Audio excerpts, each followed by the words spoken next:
Meslek liselerimiz üretiyor, zor bir süreç yaşıyor bütün dünya. Bizim ülkemizde koronavirüsle mücadele ediyor devlet olarak.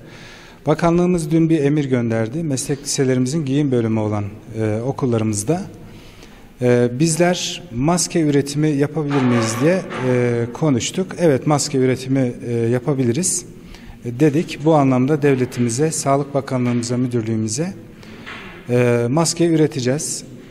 Gençlerimiz atölye şartlarında gayet hijyen koşullarda öğretmenlerimizle beraber gelecekler burada. Herkes masasının başında, dikiş makinesinin başında bütün hijyen koşullar oluşturuldu. Şu anda maske üretimiyle ilgili bizim 4 okulumuzda başladık. Nizip ilçemizi buna dahil ettik. 5 okul oldu.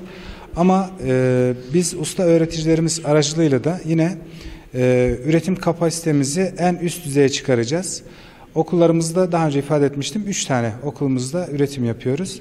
Bunlar Rüştü Uzel Meslek Teknik Anadolu Lisesi, Yavuz Sultan Selim ve Nizip Meslek Lisesi olmak üzere toplam 3 tane Anadolu Lisemizde de, meslek lisemizde de temizlik ürünleri üretiyoruz. Bizim iş gücü olarak biliyorsunuz okullarımız tatil olduğu için öğrencilerimizden özellikle bu işi tamamıyla öğrenmiş, mezun olacak çocuklarımıza ulaşacağız ve gençlerimizi okula değil atölyeye davet ederek onlara dediğim gibi çok özel alanlar ayırarak öğretmenlerimiz yine aynı şekilde gönüllülük esasına dayalı.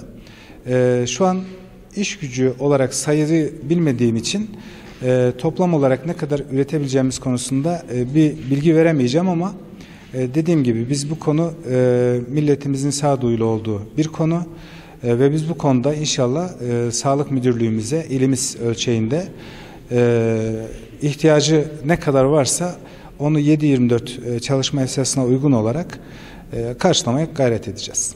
Şimdi ilk etapta tabii bakanlığımız bunu çeşitli şehirlerde okullar belirledi. Şu anda 28 tane okul, Türkiye genelinde 28 tane okulda bu yapılacak.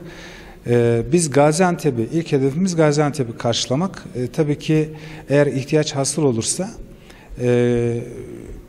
çok daha fazla performanslı ve iş gücü sayısıyla bizler de üretim kapasitemizi artırarak ihtiyaç olması halinde diğer illere de tabii ki olabilir, neden olmasın.